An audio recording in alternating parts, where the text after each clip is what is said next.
ఆ? కొంతమంది పాటలు పాడమంటే వాళ్ళు కట్టుకున్న పట్టు చీరలు, వాళ్ళు వేసుకున్న ప్యాంట్ షర్ట్లు, వాళ్ళు వేసుకున్న డ్రెస్సులు చూపించుకోవడానికి పాటలు పాడతారు. నిజమేనమ్మా.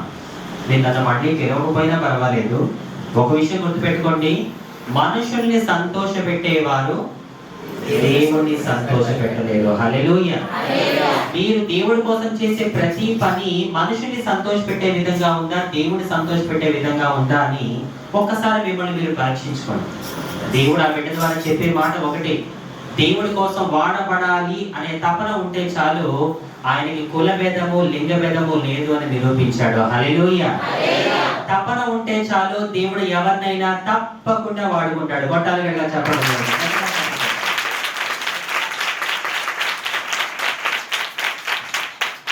వాక్య ధ్యాన నిమిత్తం చిన్న ప్రార్థన చేసుకుందాము. అందరూ తలలు వంచి, యేసయ్య నాతో మాట్లాడండి అని చెప్పాడు. కానీ ప్రతి ఒక్కరు యేసయ్య నాతో మాట్లాడయ్యా, నీ మాటలు వినాలని మేము వచ్చామయ్యా. అందరూ నోరు తెరిచి అడగాలి, యేసయ్య నాతో మాట్లాడు. ఒక మనిషి మాట్లాడితే మాకు ఏ ఉపయోగం లేదు అయ్యా. ఒక మనిషి మాతో మాట్లాడితే మాకు కాలక్షేపమే. కానీ నువ్వు మాట్లాడితే నీ మాటల చేత మేము ఆశీర్వదించబడతాం. నీ మాటల్లో జీవం ఉంది, నీ మాటల్లో శక్తి ఉంది అయ్యా. ఆ మాటల చేత మమ్మల్ని బలపరచు. నాతో మాట్లాడు యేసయ్య అని ప్రతి ఒక్కరు అన్నాడు. దేవా, ఎంతో దూరం నుంచి నీ మాటలు వినాలని ఆశతో వచ్చానయ్యా. ఆశపడి ప్రాణాన్ని తృప్తిపరుస్తానన్నావుగా అయ్యా. సర్వము ఎరిగిన సర్వాంతర్యామి, నా స్థితి నీకు తెలుసు, నా బాధ నీకు తెలుసు, నా వ్యత నీకు తెలుసు. కలిగి ఉన్నది ఏదియో నేను లేకుండా కలుగలేదు అన్నావు. నా గురించి నీకు అన్ని విషయాలు తెలుసు కాబట్టి మరి వాక్యానుసారంగా ఏ విధంగా జీవిస్తే నేను ఆశీర్వదించబడతానో ఆ విధానాన్ని నాకు తెలియచేయండి దేవా అని ప్రతి ఒక్కరు అడగాలి. దేవా, నా స్థితికి తగిన విధంగా నాతో మాట్లాడు. ఈ సువార్త పండుగలో మరి మోజేస్ అయ్యగారు పెట్టిన ఈ సువార్త సభలో దేవుడు నా పట్ల ఏదో ఒక కార్యం చేయకపోతాడా అని ఆశతో వచ్చానయ్యా. ఆశపడి ప్రాణాన్ని తృప్తిపరుస్తానన్నావు తండ్రి. నా ఆశ నెరవేర్చవా, నాతో మాట్లాడి నన్ను తృప్తిపరచవా, నన్ను ఆత్మీయంగా బలపరచవా అని ప్రతి ఒక్కరు అడగాలి. యేసయ్య నాతో మాట్లాడయ్యా. దేవా, ఏ వాక్కు చేతైతే సర్వలోకాన్ని సృష్టించావో ఆ వాక్కుని నా నోట నుంచి ఈ కూడికి వచ్చిన ప్రతి ఒక్క బిడ్డ ఆశీర్వదించబడాలి అంటే వాక్యానుసారంగా ఏ విధంగా జీవిస్తే వాళ్ళు ఆశీర్వదించబడతారో ఆ వాక్యానుసారమైన విధానాన్ని వారికి తెలియచేసి ఇక్కడికి వచ్చిన ప్రతి ఒక్క బిడ్డని సమాధానంతోనూ ఆశీర్వాదంతో ఇక్కడ నుంచి పంపించమని యేసు నామములో అడుగుచున్నాను తండ్రి. ఆమేన్. ధ్యానం నిమిత్తమై కీర్తనలు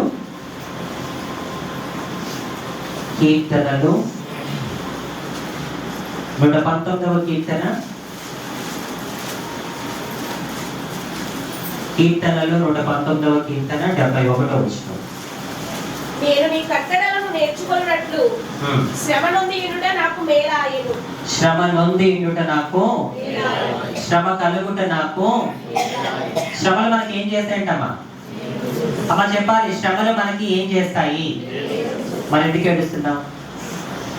శ్రమలు నీకు మేలు చేస్తాయని వాక్యం చెబుతూ ఉన్నప్పుడు మరి ఎందుకు ఏడుస్తున్నావు అంటే వాక్యాన్ని నువ్వు అర్థం చేసుకొని ఆ ప్రకారం నువ్వు వాక్యం పట్ల విశ్వాసం చూపించట్లేదు. బైబిల్ స్పష్టంగా చెప్తుంది శ్రమలు మనకి మేలు చేస్తాయి అని. ఇలాంటి అద్భుతమైన మాటలు ఏ గ్రంథాలలో కూడా లేవండి. హల్లెలూయా. ఒక్కసారి మీ కుడి హస్తాలతో మీ పరిశుద్ధ గ్రంథాల పై చూపించండి. బైబిల్ భారం అనుకోవద్దు, బైబిల్ బాధ్యత. బైబిల్ ఎత్తిన మిమ్ములను దేవుడు వాక్యానుసారంగా నడిపించి ఉన్నత స్థానంలో నిలబెట్టును గాక. దేవుడు వాక్యం స్పష్టంగా చెప్తుంది శ్రమలు మనకి మేలు చేస్తాయి అని. ఇదే మాట మీరు అన్యుల దగ్గరికి, క్రీస్తుని ఎరగని వారి దగ్గరికి వెళ్ళి, అన్న అక్క శ్రమలు మనకి మేలు చేస్తాయి అని అన్నాం అనుకో, వాళ్ళు ఏమంటారు? వాళ్ళు అరే ఈమెని హైదరాబాద్ ఎర్రగడ్డ తీసుకెళ్ళండి అంటారు. ఏముంది ఎర్రగడ్డలో? శ్రమలు కష్టాలు మనకి మేలు చేయడం పిచ్చిదాలా మాట్లాడుతున్నావు, పిచ్చిలా మాట్లాడుతున్నావు అంటారు. ఎందుకంటారు వాళ్ళు ఆ మాట? సిలువను గూర్చిన వార్త నశించుచున్న వారికి వెరితనము గాని రక్షింపబడుచున్న మనకి ఏముంది? దేవుడి శక్తి ఉన్నది. హల్లెలూయా. దేవుడి వాక్యంలో ఉన్న భావము, తాత్పర్యము, అంతరార్థము, మర్మము క్రైస్తవులుగా మనకు అర్థమవుతుంది, కానీ ఇందులో ఉన్న విషయాలు ఏంటో వాళ్ళకి అన్యులుగా తెలియదు. యేసు నామములో మన ప్రాంతంలో ఉన్న అన్యులు ధన్యులుగా మారును గాక. ఆమేన్. అందుకే శ్రమల గురించి బైబిల్ మిషన్ దేవదాస్ అయ్య గారు ఇలా అంటారు, శ్రమలని కోరుకోవాలి, శ్రమలతోనే ఆడుకోవాలి అంటారు. ఆయన శ్రమల గురించి ఒక మాట చెప్తారు, నాకు చాలా ఇష్టం. ఏంటా మాట అంటే, మన ఇంట్లో శ్రమలు లేకపోతేనంట సంతలోకి వెళ్ళి శ్రమలు కొని తెచ్చుకోవాలంట. అంటే దాని అర్థం ఏంటి? శ్రమలు ఉంటేనే మనకి దేవుడి విలువ, జీవితం విలువ తెలుస్తుంది. ఇక్కడ కూర్చున్న మీలో ఎవరైనా యేసయ్యా నాకు శ్రమలు వద్దు అని ప్రార్థన చేయకండి. అలాంటి ప్రార్థనలు దేవుడు ఆలకించడు. ఎందుకంటే శ్రమలే లేకపోతే మనం దేవుణ్ణే మర్చిపోతాం. శ్రమలే లేకపోతే యేసయ్యా ఎవరు నువ్వు అని అనే రకాల మనం అవునంటారా కాదంటారా? నీ జీవితంలో నా జీవితంలో ఏదో ఒక ముళ్ళు ఉండాలి. ఆ ముళ్ళు లేకపోతే నీ కళ్ళు నా కళ్ళు నెత్తికెక్కిపోతాయి. నువ్వు అనుకోవచ్చు, ఈ శ్రమ ఎందుకు నాకు, ఈ ముళ్ళు ఎందుకని. ఎందుకు తెలుసా? నిన్ను నీ కుటుంబాన్ని దేవుడికి దగ్గరగా చేయడానికి. కొట్టుగట్టిగా చెప్పడం. నీ జీవితంలో, నీ కుటుంబం జీవితంలో శ్రమలు కష్టాలు ఉన్నాయంటే దాని అర్థం ఏంటో తెలుసా? నువ్వు దేవుడిని మర్చిపోకుండా ఎంతసేపు దేవుడితో అంటి పెట్టుకొని ఉండాలి అనేది దేవుడి చిత్తం. హల్లెలూయా, హల్లెలూయా. ఇక్కడ కూర్చున్న మనం అందరము కూడా ఏదో ఒక శ్రమ వచ్చినప్పుడే దేవుడికి దగ్గర అయ్యాం. అవునంటారా కాదంటారా? సంతోషం ఉన్నప్పుడు నువ్వు నేను ఎప్పుడు రావాలి దేవుడి దగ్గరికి? యేసయ్య దగ్గరికి రావాలంటే జబ్బైనా రావాలి, డబ్బైనా పోవాలి. హల్లెలూయా. ఈ రెండిట్లో ఏదో ఒకటి జరిగితేనే మనం యేసయ్య దగ్గరికి వస్తాం. అవునా కాదా? హల్లెలూయా. కష్టపడుతున్న వాడికి సుఖం విలువ తెలుస్తుంది, కానీ సుఖపడే వాడికి వాస్తవానికి ఒక మాటలో చెప్పాలంటే నిజమైన సుఖం ఎక్కడ దొరుకుతుందో తెలుసా? కష్టంలోనే దొరుకుతుంది. హల్లెలూయా. ఇది మీకు అర్థమవడం కోసం ఒక చిన్న కథ చెప్తాను. కోట్ల ఆస్తి కలిగిన ఒక కోటీశ్వరుడు ఉన్నాడు. ఆయన దగ్గర కోట్ల ఆస్తి ఉంది. చిన్నప్పటి నుంచి చాలా సుకుమారంగా పెరిగాడు. ఎంత సుకుమారంగా అంటే కాలు కింద పెడితే కందిపోతేమో అన్నంత సుకుమారంగా పెరిగాడు. ఆయనకు ఒక భార్య, ఆమెకు ఒక ఆశ. ఏంటో తెలుసా ఆశ? నా భర్తకి రోజు మంచిగా వంట చేసి పెట్టి, ఏమే ఇవాళ వంట సూపర్ చేశావే అని పొగిడించుకోవాలి అనేది ఆ భార్య యొక్క ఆశ. అయితే ఈమె రోజు రుచికరమైన వంటలు వండి పెడుతూ ఉంటే ఈ కోటీశ్వరుడు అంటాడంట, వసాయి ఈరోజు ఈ కూరలో ఉప్పు లేదు, ఈ కూరలో కారం లేదు, అసలు వాళ్ళ వంటే బాగోలేదు అని చెప్పి రోజు మనోడు వంకలు పెడుతున్నాడు. ఆ భార్యకి చింత, అసలు నా భర్తకి ఎలా వండి పెడితే నచ్చుంది అని చెప్పి ఆమె రోజు బాధపడుతూ ఉంది. ఒకరోజు ఈ కోటీశ్వరుడు పరిస్థితి తారుమారైపోయింది. ఆ మీరు కాస్త గరీబ్ అయిపోయాడు, పేదవాడు అయిపోయాడు, ఆస్తంతా పోయింది. ఎంత పేదవాడు అంటే ఇంట్లో నుంచి బయటికి వెళ్ళి రోజంతా కష్టపడితే గానీ కడుపు నిండినంత పేదవాడు అయిపోయాడు. ఒకరోజు మనోడు బయటికి వెళ్ళి రోజంతా కష్టపడి సాయంత్రం బాగా అలసిపోయి ఇంటికి వచ్చాడు. ఇంటికి వచ్చి బాగా అలసిపోయి ఇంటికి వచ్చిన ఆ భర్తకి భార్య వేడి వేడి అన్నము, రోట్లో నూనె పచ్చడి వేసి పెడితే ఆ పచ్చడి మీద తింటూ మనోడు అంటాడంట, పోసి ఇవాళ పచ్చడి ఎంత రుచిగా చేశారు. ఆ పెళ్ళం నోరులో పెట్టిందంట, ఏరా నాయన ఇన్ని రోజుల నుంచి ఇంత రుచికరమైన వంటలు పెడితే ఏ రోజు నీ పాపిష్టి నోటితో బాగుందని ఏ రోజు అనలేదు, ఆఖరికి నీ బతుకి పచ్చడి మెతుకులు నచ్చాయా అని. హల్లెలూయా, హల్లెలూయా. అంటే దాని అర్థం ఏంటి? కోట్ల ఆస్తి ఉన్నప్పుడు అతనికి దేని విలువ కూడా తెలియలేదు. ఎప్పుడైతే సుఖం నుంచి కష్టంలోకి వచ్చాడో అప్పుడు అతనికి జీవితం విలువ, భార్య విలువ, తిండి విలువ తెలిసి వచ్చాయి. నా ప్రియ సహోదరి సహోదరుడా, హల్లెలూయా. ఇక్కడ కూర్చున్న మనందరికీ ఏదో ఒక శ్రమ ఉంది. అవునంటారా కాదంటారా? నా జీవితంలో శ్రమలే లేవు అన్నవాళ్ళు నుంచోండి. ఉన్నారు ఎవరన్నా? మనందరికీ శారీరకంగానో, మానసికంగానో, ఆర్థికంగానో, కుటుంబ పరంగానో ఏదో ఒక శ్రమ ఉంది. అయితే శ్రమలు వచ్చినప్పుడు మనం ఎలా ఉండాలి? బైబిల్ చెప్తుంది చూడండి ఒకసారి. మనందరికీ శ్రమలు ఉన్నాయి కదా, ఆ శ్రమలు వచ్చినప్పుడు ఎలా ఉండాలో ఒకసారి లేఖనం చెప్తుంది, చూద్దాము. రోమీయులకు రాసిన పత్రిక 12వ అధ్యాయము 12వ వచనం.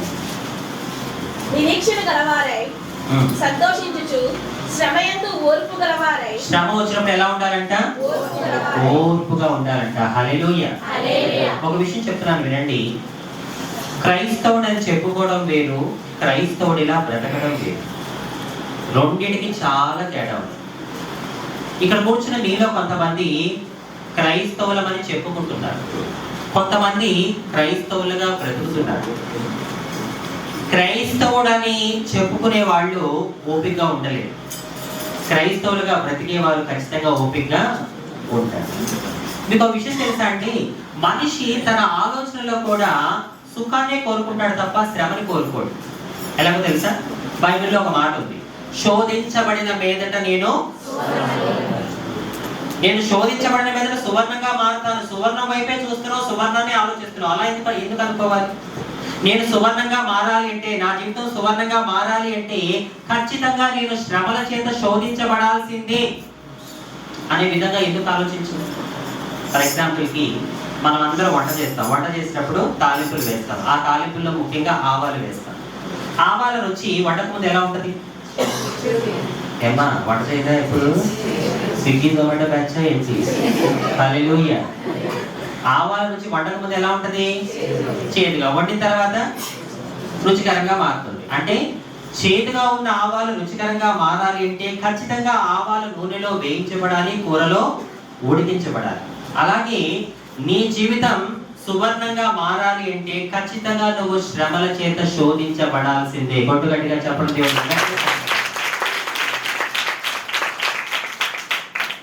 శ్రమ కలుగుట నాకు మేలాయను అనే ఈ వాగ్దానం నా కుటుంబం పట్ల అక్షరాలు నెరవేరింది. ఎస్, శ్రమలు మీ కుటుంబంలోనే కాదు, మా కుటుంబంలోనూ శ్రమలు వచ్చాయి. ఆ శ్రమలు వచ్చినప్పుడు మేము ఏం చేసాం? మేము ఏం చేస్తే ఆ శ్రమలన్నింటినీ దేవుడు మాకు మేలుగా మార్చాడో కొన్ని నిమిషాలు మా కుటుంబం యొక్క రక్షణ సాక్ష్యం చెప్తాను, శ్రద్ధగా వినాలి. హల్లెలూయా. శ్రమలు మాకు వచ్చాయి. ఆ శ్రమలు వచ్చినప్పుడు మేము ఏం చేస్తే దేవుడు వాటిని మాకు మేలుగా మార్చడం చెప్తున్నాను, వినండి. అయితే ఇక్కడ ఉన్న మీలో ఎంతమంది ఆశపడుతున్నారు?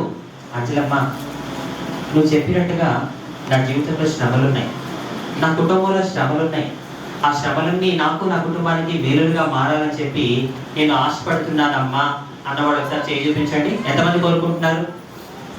అందరూ కోరుకుంటున్నారు కదా? సరే, అయితే ఇప్పుడు చేతులెత్తిన మీ అందరి శ్రమలు మీకు మేలులైపోతాయి.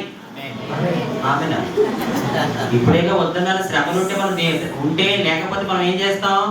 దేవుణ్ణే మర్చిపోతాం. ఆమె కాదు, చెప్పేది స్పష్టంగా వినండి. ఇప్పుడు చేతులెత్తిన మీ అందరి శ్రమలు మీకు మేలులైపోతాయి అని నేను చెప్పను. పరుగు పందెంలో 10 మంది పరిగెడుతున్నారు. ఎంతమంది ఫస్ట్ వస్తారు? ఈ రాత్రికాల సమయంలో ఆ ఒక్కదానివి నువ్వైపోవాలి, ఆ ఒక్కడివి నువ్వైపోవాలి. ఆమేన్. శ్రద్ధగా వినండి, పరుగు స్టార్ట్ అవుతుంది. ఇక్కడ అందరి శ్రమలు అందరికీ మేలు అవుతాయని నేను చెప్పట్లేదు. ఎవరైతే వాక్యానుసారంగా జీవిస్తూ, ఎవరైతే శ్రద్ధగా మనస్ఫూర్తిగా దేవా నా శ్రమలు నాకు మేలుగా మారాలని నేను కోరుకుంటున్నానో, నీ పట్ల భయభక్తులు కలిగి జీవిస్తానని ఎవరైతే మనస్ఫూర్తిగా నిర్ణయం తీసుకుంటారో వారి కుటుంబాలు మాత్రమే దేవుడు ఆశీర్వదించబోతున్నాడు. హల్లెలూయా, హల్లెలూయా. కాబట్టి శ్రద్ధగా వినండి. మా కుటుంబం యొక్క రక్షణ సాక్ష్యాన్ని ఈ సువార్త పండుగలో చెప్పాలని ఆశపడుతూ ఉన్నాను, దేవుడు ప్రేరేపణ ప్రకారం. అయితే మాది పుట్టుకతోనే క్రైస్తవ కుటుంబం కాదు, మేము పుట్టుకతోనే క్రైస్తవులం కాదు. మాది ఒక హైందవ కుటుంబం, హిందూ కుటుంబం. మీ అందరికీ ఒక డౌట్ వచ్చేస్తుంది, హైందవులు అనగానే ఏ కులం, ఏ మతం, ఏ జాతి, ఇలాంటి రకరకాల సందేహాలు కూడా మీ అందరికీ ఉంటాయి. సో వినండి, మాది ఒక చౌదరి కుటుంబం. చౌదరీస్ అంటారు, కమ్మోరు అంటారు. ముఖ్యంగా మా ఇంటి పేరు కలిగిన వారిని పెద్ద కమ్మోరు అని పిలుస్తారు. మనకి ఇక్కడ తెలంగాణలో ఎలా అయితే రెడ్డిస్ అంటే ఎలా అయితే అగ్రకులంగా చూస్తారో, ఆంధ్రాలో చౌదరీస్ అంటే కమ్మవారు అంటే కూడా అంతే హై రేంజ్ లో చూస్తారు అనమాట. అయితే మీరు అడగవచ్చు, అంజలక్క అసలు నువ్వు ఇక్కడ నీ కులం పేరు ఎందుకు చెప్పావు? నీ కులం పేరు చెప్పాల్సినంత అవసరం నీకు ఏమొచ్చింది అంటే దానికి ఒక కారణం ఉంది. ఇక్కడ నేను నా కులం పేరు ఎందుకు చెప్పానంటే, చాలా మంది అనే మాట ఏంటంటే సమాజంలో కొన్ని సంవత్సరాలుగా వస్తున్నమాట, యేసుక్రీస్తు పలానా జాతికి, పలానా మతానికి, పలానా వర్గానికి చెందిన దేవుడు అని. నిజమే? నిజమా మాట? బైబిల్ ఏం చెప్తుంది?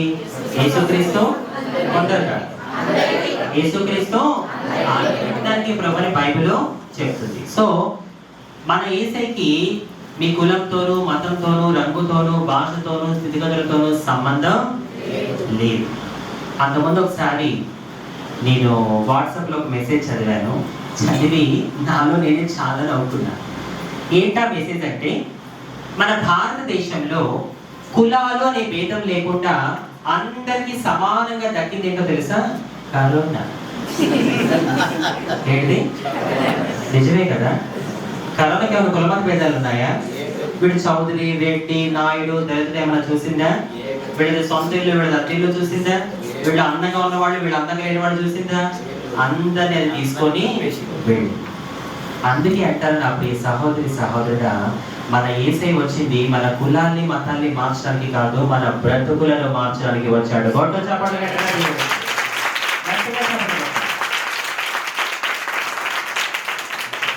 అందుకే ఇక్కడ నేను నా కులం పేరు చెప్పాను. మాది ఒక చౌదరి కుటుంబం. మా సొంతూరు ఆంధ్రలోని కృష్ణా జిల్లాలోని విజయవాడ. నేను విజయవాడలో పుట్టి పెరిగాను. కానీ 15 సంవత్సరాలుగా, ఎన్ని సంవత్సరాలుగా? 15 సంవత్సరాలుగా నేను హైదరాబాద్ లో సెటిల్ అయిపోయాను. నా పాస్పోర్ట్ అడ్రస్ తో సహా హైదరాబాద్ అడ్రస్ మీదే ఉంటాయి. నేను ఒక్కదాన్ని హైదరాబాద్ లో ఉంటున్నాను. మా కుటుంబ సభ్యులందరూ విజయవాడలో ఉంటున్నారు. అది ఎందుకో తర్వాత మీకు తెలుస్తుంది.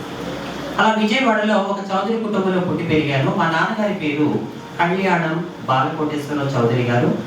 మా అమ్మగారి పేరు కళ్యాణం దేవకి. మా ఇంటి పేరు కళ్యాణం. మా అమ్మగారి సొంతూరు పశ్చిమ గోదావరిలోని ద్వారకా తిరుమల, చిన్న తిరుపతి అంటారు. అది మా అమ్మగారి సొంతూరు.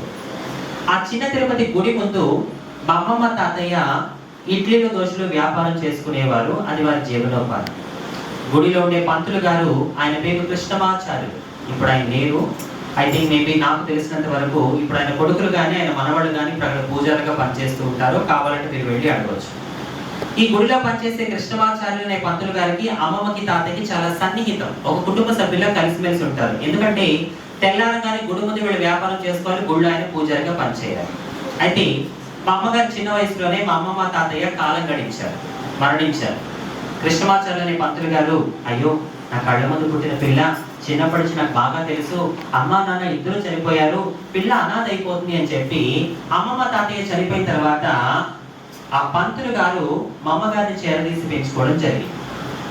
ఇప్పుడు మా తల్లి గారు పుట్టింది చౌదరి కుటుంబంలోనే అయినా పెరిగింది ఎక్కడ? గట్టిగా చెప్పాలి. అగ్రహారములో ఒక పంతులు గారి ఇంట్లో పెరిగింది మా అమ్మగారు. ఈ విషయాన్ని మీరు గుర్తుపెట్టుకోండి. దీంతో తర్వాత చాలా పని. అలా అగ్రహారంలో పెరిగిన మా అమ్మగారిని పెళ్ళంటే ఏంటో కూడా తెలియని 11 ఏళ్ల వయసులో మా నాన్నకిచ్చి వివాహం చేశారు. అప్పటి కాలంలో ఆడపిల్లలకి చాలా చిన్న వయసులో పెళ్ళిళ్ళు అవుతూ ఉంటాయి. బాల్య వివాహాలు అంటారు. అప్పుడు వాళ్ళకి పెళ్ళంటే అర్థం కూడా తెలియదు. అలా తెలిసి తెలియని 11 ఏళ్ల వయసులో మా అమ్మకి మా నాన్నతో వివాహం జరిగింది. ద్వారకా తిరుమల పుట్టింటి నుంచి అత్తగారి విజయవాడకు వచ్చింది. మా నాన్న ఒక లారీ డ్రైవర్. లారీని ఆయన నడిపితే ఆయన్ని ఏం నడిపిందో తెలుసా? ఏంటది? ఇక్కడ అక్కడ సౌండ్ రావట్లేదు. అందరూ బుద్ధిమంతులేనా? దేవుడు వారిని దీవించును గాక. భర్త తాగుబోతైతే ఆ కుటుంబాలు ఎలా ఉంటాయో ప్రత్యేకంగా మీకు చెప్పాల్సిన అవసరం. కొన్ని తలకాయలు ఊగుతున్నాయి. ఒక ఆమెమో అంటే ఇంట్లో జరుగుతుందని నాకు ఇండైరెక్ట్ గా చెప్పేస్తున్నాం. హల్లెలూయా. సరే, దేవుడు వారిని కూడా మార్చును గాక. మారాలి లేదా? మారాలి అని లేదా? మరి సౌండ్ ఎందుకు తక్కువ వచ్చింది? గట్టిగా చెప్పండి. దేవుడు వారిని మార్చును గాక. ఎస్, మారిపోయాడు. చూడు, ఈరోజు రాత్రి నీ భర్త తాకుండా ఇంటికి వస్తాడు, నిన్ను ప్రేమిస్తాడు. పళ్ళు పిలుస్తారంటే అవి నవ్వుతారేంటమ్మా? శాల కూడా మీలాంటిదే. గర్భఫలం ఇస్తానే పిచ్చిదాని అంటే తొలపక్క నుంచి పళ్ళకి లేచారు. హల్లెలూయా. మీ అందరి గురించి ఒక మాట చెప్తాను, సిస్టర్స్ గురించి వినండి. బస్సులో అంట స్త్రీలని గౌరవించడం మన సాంప్రదాయం అని ఉందని చెప్పి మీలాంటి ఒక మహాతల్లి వెళ్ళే డ్రైవర్ గానే లేపేసింది. ఒక మహాతల్లి మీరు ఎలా భరిస్తున్నారు ఏంటో? అమ్మాయికు మొహాలు వేసుకున్న వాళ్ళు చూడండి ఎలా ఉన్నారు. వాళ్ళు ఏం చేస్తారు? మీ నోటికి తట్టుకోగలరా? హల్లెలూయా. మీ నోటికి వాళ్ళు తట్టుకోగలరా? ఎప్పుడైతే వాళ్ళకి గాఢ నిద్ర కలుగు చేసి దేవుడు మిమ్మల్ని చేశాడో మీరు వాళ్ళకి నిద్ర లేకుండా చేస్తున్నారు. హల్లెలూయా. గట్టిగా హల్లెలూయా చెప్పండి. విశ్వాసంతో ఉండాలి. నువ్వేమి పరువులు పడ్డాడు మొయ్యాల్సిన పని లేదు. దేవుడు నా స్థితిని మార్చగల సమర్థుడు అని నీలో ఆవగింజంత విశ్వాసం. ఎంత విశ్వాసం? ఆవగింజంత విశ్వాసం ఉన్న ఎడల ఈ రాత్రి నా యేసయ్య నీ కుటుంబ స్థితిని మార్చును గాక. నమ్మితే విశ్వసిస్తే మీ విశ్వాసాన్ని 2 చేతుల పైకెత్తి చప్పటి కొడుతూ దేవుడు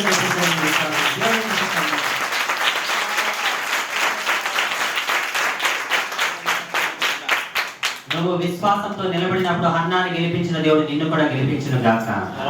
ఎస్తేరుకు తోడుగా ఉన్న దేవుడు నీకు కూడా తోడుగా ఉండును గాక. అలా తాగుబోతు భర్తతో నా తల్లి ఎన్నో కష్టాలు పడేది. ఎలాంటి కష్టాలంటే భార్య తినిందా, పిల్లలు సంతోషంగా ఉన్నారా, ఇవేమీ పట్టించుకునేవాడు కాదు అన్నాడు. వారానికి 10 రోజులకు ఒకసారి లారీకి వెళ్ళేవాడు.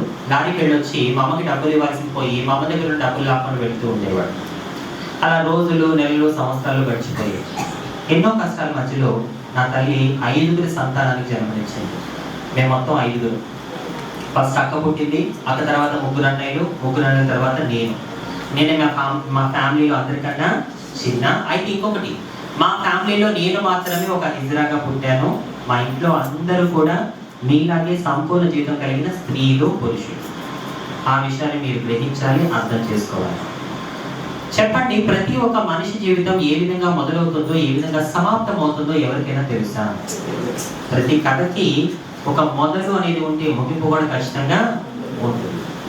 మా నాన్న జీవిత కథకు కూడా ఒక ముగింపు జరిగింది.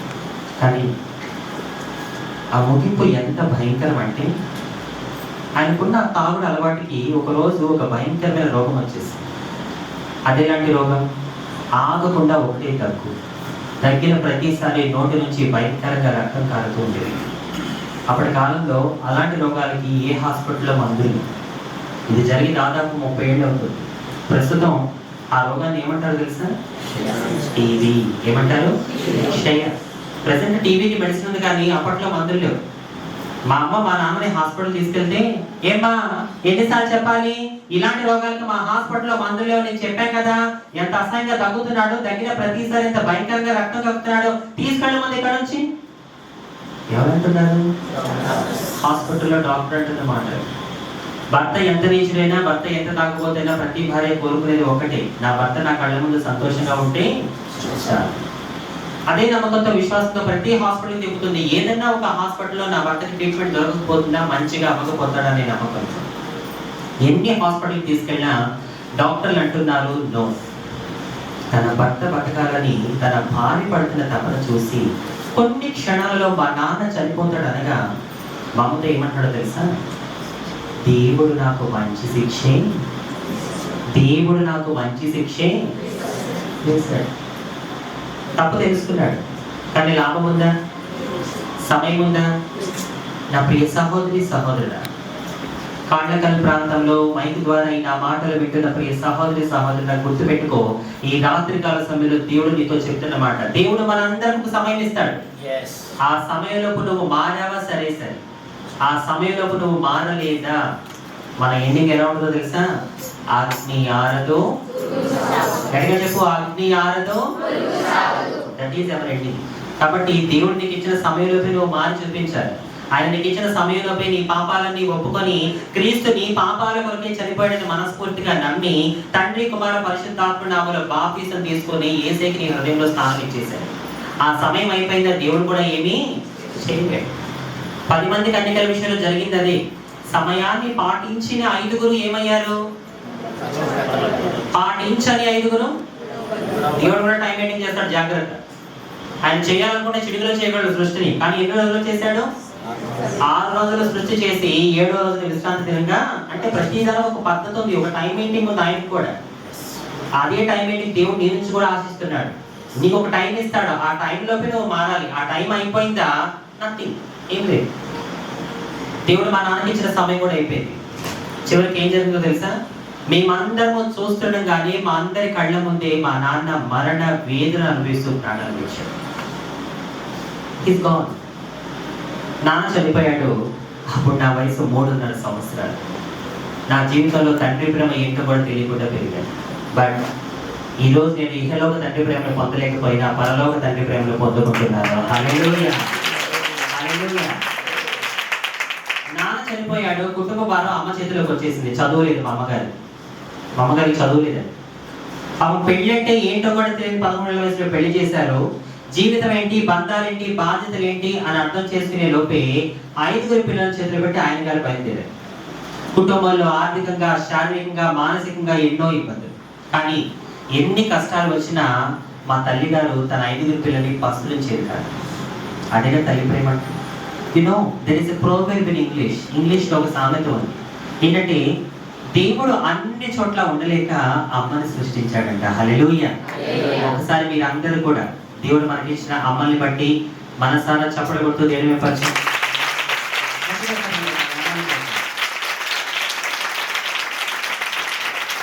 దేవుడు అన్ని చోట్ల ఉండలేక ఎవరిని సృష్టించాడంట? అమ్మని సృష్టించాడని ఒక సామెత ఉంది. నేను ఎక్కడికి వెళ్ళినా సంతోషంతో మనస్ఫూర్తి ఒక మాట చెప్తాను. ఈ రోజు ఇలాంటి నీచమైన బ్రతుకులో కూడా దేవుడు నన్ను ఇంత గొప్పగా వాడుకుంటున్నాడు అంటే అది మొదట దేవుడి కృప, తర్వాత మా అమ్మగారు చేసిన మోకాళ్ళ ప్రార్థన అని చెప్తాను. హల్లెలూయా, హల్లెలూయా. నాన్న చనిపోయాడు, కుటుంబ భారం అమ్మ చేతిలోకి వచ్చింది. అక్క, 3 అన్నయ్యలు, నేను. మా 5 పోషించడానికి మా అమ్మగారు ఎన్నో కష్టాలు పడేవారు. కొన్ని సందర్భాలలో పూట గడవడమే కష్టంగా ఉండేది. అలాంటి సందర్భంలో ఒకరోజు ఒకరు మా ఇంటి తలుపు తట్టారు. ఎవరు తట్టారు? ఆయనే నజరేయుడైన యేసు. హల్లెలూయా, హల్లెలూయా. చౌదరి కుటుంబంలో పుట్టిన నా తల్లి పెరిగింది ఎక్కడని చెప్పాను? అమ్మ గట్టిగా చెప్పాలి. అగ్రహారంలో. అమ్మమ్మ తాతయ్య చనిపోయిన తర్వాత ఒక పంతులు గారు మా అమ్మగారిని చేరదీశారని చెప్పాను కదా. ఆ పంతులు గారి కుటుంబంలో అగ్రహారంలో పెరిగి వాళ్ళతో కలిసి తింటూ పడుకుంటూ ఉంటూ ఆమె కూడా అవే పద్ధతులు వచ్చేసాయి. ఏంటా పద్ధతులు అంటే ఊడ్చిందే బస్తాలు ఊడుస్తూ ఉంటుంది, కడిగిందే బస్తాలు కడుగుతూ ఉంటుంది. ఎప్పుడైనా మా అన్నయ్య వాళ్ళు బయటకు వెళ్ళి వస్తూ ఉంటే అరే ఆగరాని గుమ్మ దగ్గర ఆపేస్తుంది. వాళ్ళు అంటారు ఏంటమ్మా అంటే, నాన్న ఇప్పుడే పూజ చేశాను, స్నానం చేస్తే ఇంట్లోకి రావద్దు అని చెప్పి గుమ్మం దగ్గర వాళ్ళని ఆపేసి సపోర్ట్ అవలో చేతికిచ్చి స్నానం చేస్తే కానీ మా అన్నయ్య వాళ్ళని మా అమ్మగారు ఇంట్లోకి రానిచ్చేవాళ్ళు. మా అందరికి ఇలా విభూతులు పెట్టేసి ఉండే. మా పక్కింటి వాళ్ళకి అర్థమయ్యేది కాదు, మేము చౌదరీస్ బ్రాహ్మిన్స్. వాళ్ళు వచ్చి మా అమ్మని అడిగేవారు, దేవకమ్మ, మా అమ్మ పేరు దేవకి, దేవకమ్మ మీరు చౌదరి కుటుంబం వారా, బ్రాహ్మణ కుటుంబం వారా? వాళ్ళకి తెలిసేది కదా. ఆ రకంగా ఉండే మా ఇంట్లో విధానాలన్నీ కూడా. మా ఇంటికి ఎవరైనా, మా వీధిలో కొంతమంది క్రైస్తవులు ఉండేవాళ్ళు, మా ఇంటికి కానీ మా వీధిలో కానీ ఎవరైనా క్రైస్తవులు పాస్టర్ గారు వచ్చి సువార్త చెప్తూ ఉంటే మా అన్నయ్య వాళ్ళు చిటికలేసి, ఓయ్ ఇంకోసారి మా గల్లీలో కూడా రాకూడదు మీరు, మా ఇంటికి కూడా రావద్దు మీరు అని చెప్పి చిటికలేశారు. కానీ చివరికి ఏం చేయడం తెలుసా? చిటికలేసిన అన్నయ్యలే అందులో ఒక అన్నయ్యని దేవుడు సేవకుడుగా మార్చేశాడు. హల్లెలూయా, హల్లెలూయా. మనుషుల దగ్గర చిటికలే, దేవుడి దగ్గర ఏం మాకు చిటికలు, జాగ్రత్త. హల్లెలూయా. ఈ మూల కూర్చున్నారు కదా, ఈ మూల కూర్చున్నారు బలరాం గారు. నేను నాయన అని పిలుస్తాను. బలరాం నాయన ఏం చేశారంటే ఒకప్పుడు దేవుడిని నమ్మకం ముందు ఇదే హైదరాబాద్లో మన ప్రాంతానికి, మన హైదరాబాద్ ప్రాంతానికి మదర్ తెరీసా గారు వచ్చారు. ఏ ఇయర్ నాయన? 87లో మదర్ తెరీసా గారు మన హైదరాబాద్కి వస్తే, ఆమె సువార్త చెప్తాము దేవుడి పని కోసం వస్తే, ఈయన ఏం చేశాడంటే, ఈయన అప్పుడు నాస్తికులు అనమాట, పూర్తిగా దేవుడిని నమ్మే వ్యక్తి కాదు. ఈయన ఆ మదర్ తెరీసా గారు నువ్వు ఎందుకు ఇక్కడికి వచ్చావు అని చెప్పి ఆమె చెయ్యి పట్టుకొని ఈడ్చుకుంటూ ఎక్కడ మన ఎయిర్పోర్ట్ దాకా వెళ్ళిన వ్యక్తి. అవి దేవుడికి విరుద్ధంగా ఉన్నందున ఈరోజు దేవుడు ఏం చేశాడు తెలుసా? ఆయనను పట్టుకొని తన సాక్షిగా మార్చేశాడు. హల్లెలూయా, హల్లెలూయా. గుర్తుపెట్టుకోండి, మీ కుటుంబంలో కానీ మీ ప్రాంతంలో కానీ మీకు తెలిసిన వాళ్ళు ఎవరైనా దేవుడికి విరుద్ధంగా ఉన్నారు అంటే దేవుడు వాళ్ళనే తన పరిచయం వరకు వాడుకోబోతున్నాడు అని అర్థం. హల్లెలూయా. కొట్టాలి గట్టిగా చెప్పడం.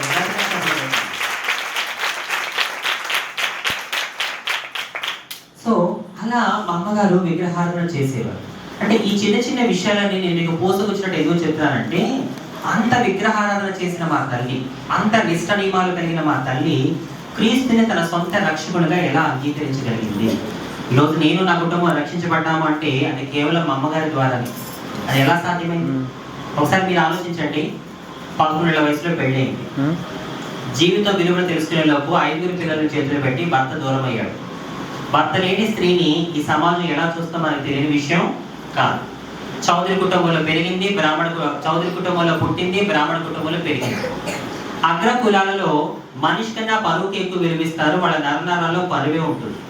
మరి ఇన్ని అడ్డుగోడల మధ్యలో మా అమ్మగారు ధైర్యంగా క్రీస్తులోకి ఎలా అడుగు వేశారు, అది కూడా దాదాపు 30 ఏళ్ల క్రిందటి మాట. మీకు విషయం చెప్తాను, ఎలా మా అమ్మగారు దేవుడు తెలుసుకున్నారు.